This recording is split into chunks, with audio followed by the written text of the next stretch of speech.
What's up, everybody? It's Kenny here with A TCG.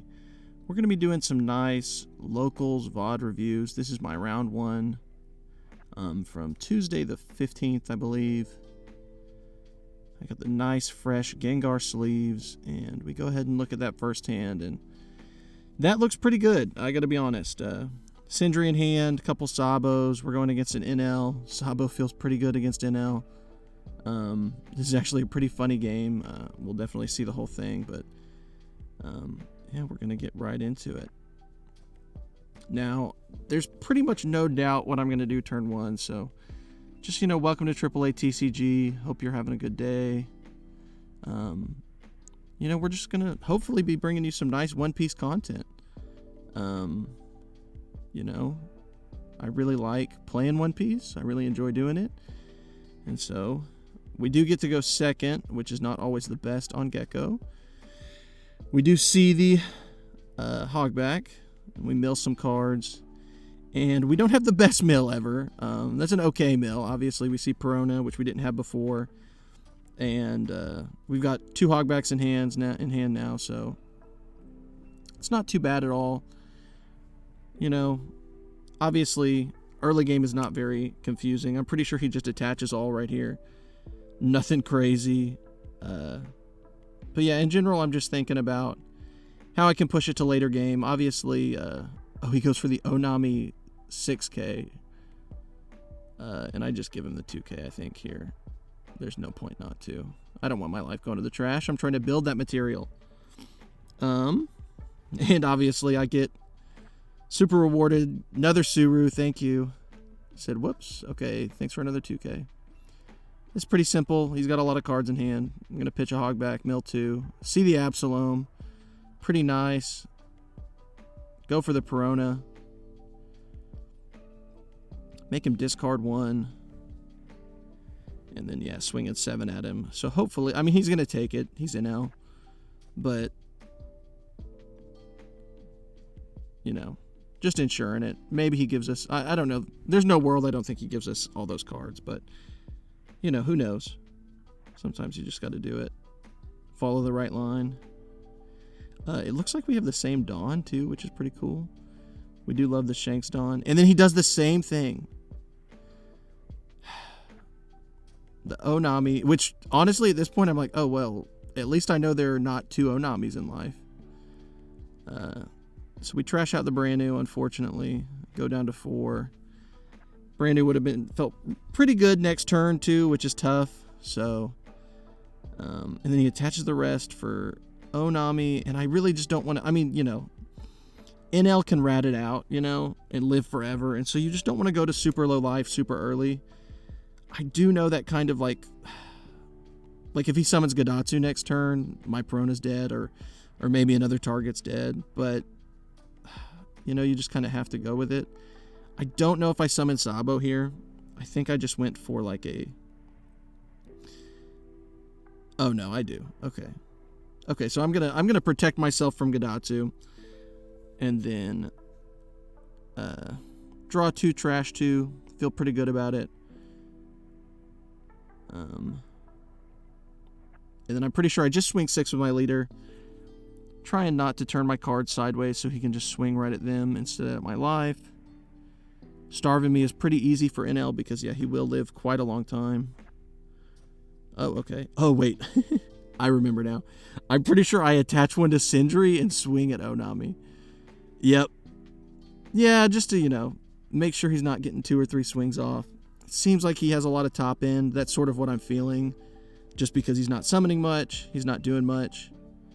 And obviously we now have taken 2 life, no triggers so far, which is pretty crazy on an NL game. Obviously, Onami can just take my Sindri back, but he now doesn't swing with it, which is very nice. Then he summons the 7 Mom, and I just got to give it to him. I've got kind of a later game hand, so I just went ahead and did it. Now I see the Gecko on the 8 Dawn turn, which is really nice. I've got a few targets too. Let's look at my trash. What did I have? I've only got a -2 reduction, or I can go for like a Rebecca Hina play, which is not too bad. I don't hate that idea. Or I can just do a -2 with Suru, but I don't know if I do any of that. I'm pretty confident I just do some summoning here and try and just continue to establish my board. That's what you got to do against Enel, right? Establish the board, take control of it, so that whenever you do start trying to swing for life, you've got more than 3, ideally, because 3 swings is the only way to win against Enel. I move my quarter to signify my Sabo. Yeah, so if you need 3 swings to win, really you kind of want to be able to swing maybe 4 or 5 times, or maybe even 6 if possible. There's the card I wanted to. I was like, oh, there's my Ice Age, so let's go ahead and do that. Then we'll activate for Absalom, and then we've got 2 more Dawn. And I go, I probably don't need to really... Look at me messing with my Dawn. I feel like I always get my Dawn all mixed up. Let me know in the comments if y'all be doing that. Just because keeping them straight is not always the easiest thing. But yeah, I'm pretty sure I just swing 8 at life. Summon the Absalom. There's no point not to. I think do I trash Sabo here? I don't know if that's the best play. Also, let me know in the comments if y'all see me do any misplays, anything like that. I would love to know, to improve my game. I think we're all trying to get out here and improve our games. Yeah, I trashed the Gecko. I think my plan is to summon Hogback next turn anyway. Return those events to the bottom. Luckily, I had some events to return, so...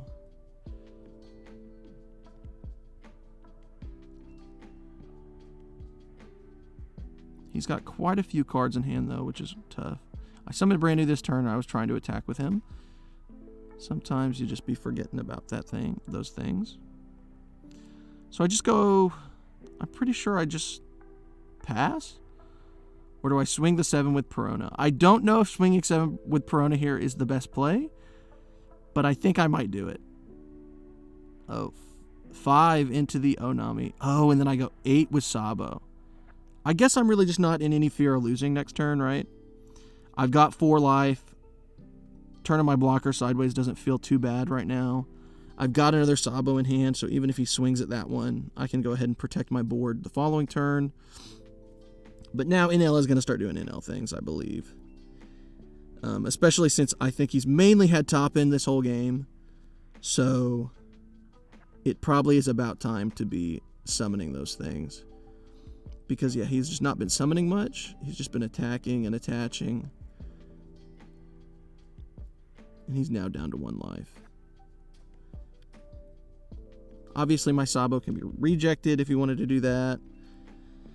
Yeah, he's just got a lot of plays here. I think that was my main reason for turning him sideways. But if y'all think that was bad, let me know.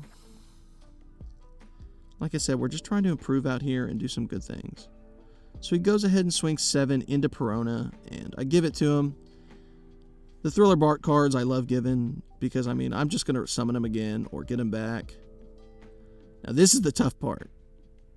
He goes 9 into Sabo, and I got to give it to him, honestly. Like I said, I've got another one in hand. I don't feel too bad about it. I'm pretty sure this is a Hogback Sabo turn. I'm going to swing pretty big with leader. I think it's 8 into Ace. And then 5 for Sabo. Summon the Hogback. Get my Gecko back. I am still at 4 life, so I'm feeling pretty healthy. And at this point, obviously, I'm just trying to pull cards out of his hand. I'm very happy that he turned his card sideways. Because, yeah, it just feels pretty good. Because, yeah, I don't want to really attack into his life. I know we have not seen a trigger yet. We've seen 4 life already and somehow no triggers. Which I do think that is the funny part about this game. I do think by the end he only ends up getting 1 or 2 triggers. Which is pretty crazy. But yeah. And then I summon that Hogback. And get back my Gecko. No point not to. That's what I'm going to do next turn. Because, yeah.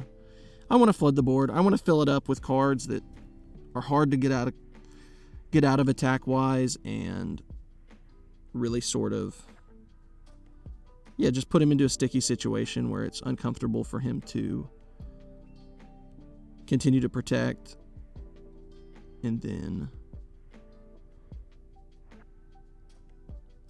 yeah, because he gives me a card there, obviously. I think ace. I think he has one more ace, if I remember correctly, but I see 2 great cards to see. Got to ditch a 2K, but that's okay. But yeah, the Helmeppo there, I was like, oh, perfect. So I'm going to get to remove at least 1 card next turn with my Gecko. And yeah, we see a lot of yellow at our locals. I do think yellow is a really good color. As much as it hurts, you know, triggers are tough. But if you slow down and you go for more turns, you don't feel too bad. He has so many cards in hand. Just a million cards in hand right now. That's just it. My main thing right now is thinking about how to get cards out of his hand, how to keep dodging Yamatos, right? Because Yamato does have 5. He goes for the raw Shirahoshi play, unbrick his hand. Like I said, I could tell pretty early on he had a lot of cards that just were not very useful to him. So he discards the 0-cost event and the Gadatsu. Then he taps 4 for the Sanji.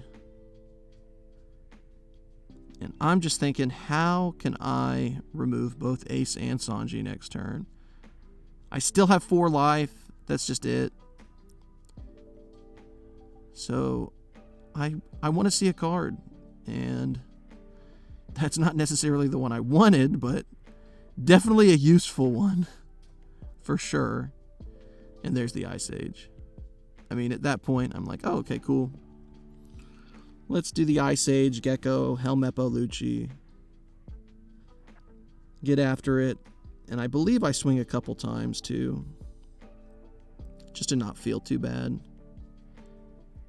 Maybe I should have swung a couple times into Ace. But going up to 7 is kind of hard with the Dawn I had left, so.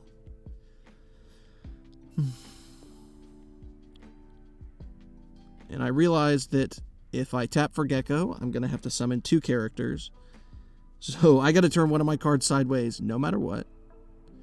So I decided to turn Hogback sideways. Or no, I do Absalom. Right, because I wanted the removal just in case. Then I'd go ahead and tap the 8. So let's just summon that Gecko. I got him back for a reason. And I knew I milled the Lucci turn 1. I remember that, which always feels very, very nice. Putting that Lucci in grave early feels pretty good. And I go ahead and target the Sanji. I throw some cards back. I don't always know which are the best cards, but if I've got multiple of cards or I don't really plan on summoning certain cards. I know Hogback doesn't ever feel bad as long as I've got 1 in trash or, yeah, multiple or Sindri because I'm usually going to go for Perona anyway if I have the Perona. He's going to go ahead and Enel effect. And then I just pass. Maybe I should have turned Sabo sideways there. I also don't think I'm in any fear of losing. But I've got a huge turn next turn, right? I'm going to be able to swing a couple times. He summons the Katakuri. And he just goes ahead and does too much, way too much into my Helmeppo. No way I'm ever letting him stay, unfortunately. And it does kind of put Helmeppo back in trash. It's not super useful to me, but I can do that. Now, I think I go for like a... Yeah, so here, I really think I do end up going for a Borsellino Hogback play. Grab back my 2K, summon another blocker, just sort of wall up, especially a blocker that can't be Yamato'd. I am actually at 4 life right now, so Yamato can target my Sabo, and that feels pretty bad. I am going to swing super big, though. No, okay. I just do 7 just to see if I can get some cards. Just to see if I could go for game, really. Then I think I go ahead and do 7 more on my leader. Or do I go for 6? Okay. Oh, 8. Right. Because I could just go for game, right? The plan is to, if possible, go for game. Wow, mill 2 Lucci's. They were stuck right to each other. If not, I'm really, like I said, not in like a scary place. I 4 life now, not 3. I haven't fixed that yet on my dice. I grab back the 2K, so I've got 2 2Ks in hand now. A blocker on board, and yeah, at least 3 unknown life to improve. He gives me cards. He has to, right? Otherwise, I attach everything to Sabo. And I swing 10 for game. And then I do actually fix my dice. Now, Sabo is targetable with Yamato. I believe that is his play. It's not too bad of a play at all. Oh, but he's leaving up 7. Is this a 7 mom then? I do want to say, once again, we haven't hit a trigger, which is funny to me. I think I mill here. There's no point not to. I've got 4 life. He can't kill me. It is Helmeppo. Would have been a good card to see. 8 into Lucci. I think about giving him, because I can give him both of these cards. But I think I end up giving it up. I've got too many swingers on board anyway. He didn't establish a blocker. I think he's got 4 cards in hand. Oh, no, I give him the Borsellino because 6K is better than 5K. Then he goes 8 into Lucci, and I give it to him. Like I said early, it is sometimes just about establishing here 5 swings now and just hoping you can get through. Only 3 have to get through, so I don't feel too bad about it in general. But I definitely need to get some cards. I do think the first one goes through no matter what, right? So I'm counting here 8, 8, 8, 8, which hopefully is too many. So I go ahead and go 8. I do think he's going to do this one no matter what. And I think we do see our very first trigger of the game. Oh, nope. Not a trigger. Then I go for 8 with Hogback because I don't want to turn my blocker sideways. I am going for game here, but I still have 3 life. I technically can get out of whatever next turn is, right? Even if he summons a rusher. If he summons a rusher, I have the blocker at that point, right? So I can take all 3 plus the block. So then I go ahead and go 8 with Hogback.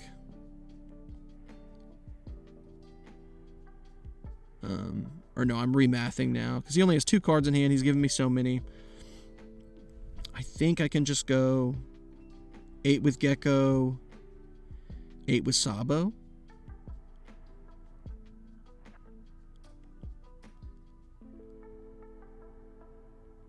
Oh, I don't even go for it. Okay, I don't know if that was the best play. I do go ahead and summon another Hogback. Just to grab back a 2K. Like I said, I technically don't have to go for game here. No matter what, I can get through, but I do see the very first trigger of the game. I can turn this Hogback sideways, though, and I go ahead and just do it. This was definitely not the best play. Oh, I just go ahead and turn Sabo sideways. Okay, no cards in hand, though.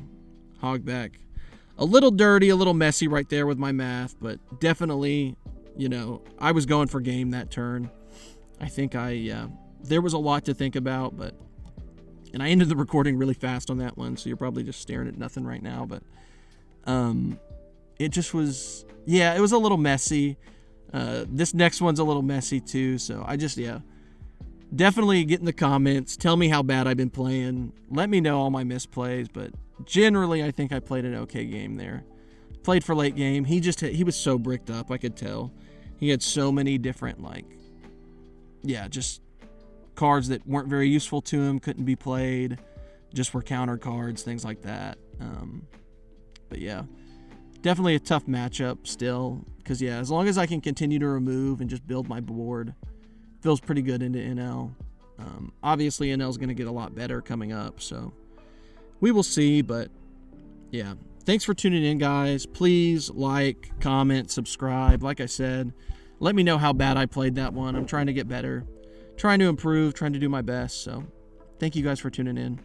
And as we always say, peace.